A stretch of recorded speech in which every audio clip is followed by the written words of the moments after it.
નમસ્કાર. તમારી આસપાસ ઓછા લોકો હશે તો ચાલશે, એ ચિંતાનો વિષય નથી. પરંતુ તમારી આસપાસ આખા બોલા અને સાચા બોલા એવા એકાદા વ્યક્તિ હોવું ખૂબ જરૂરી છે.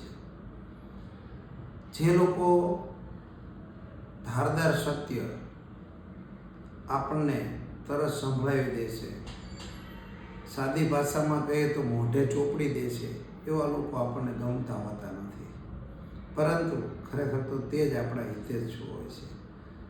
આપણી સાથે રહી સારી સારી વાત કરી આપણી વાટ લગાડનારા લોકોને ઓળખવા ખૂબ અઘરા હોય છે. એવા લોકોને જો આપણે ઓળખી શકીએ તો આપણો વિવેક જાગૃત થઈ ગયો ગણાય.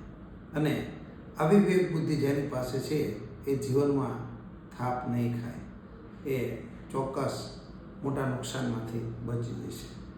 રાવણ પાસે સોનાની લંકા હતી, પણ એને સાચી વાત કહેનારો આખા બોલો ને સાચા બોલો એની પાસે હતો નહીં.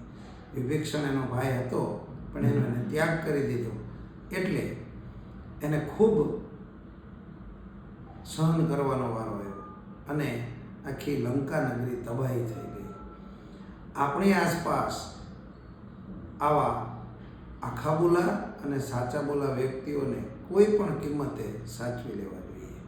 તો આખા બોલા અને સાચા બોલા આવા વ્યક્તિઓ આપણા જીવનમાં ખૂબ અનિવાર્ય છે.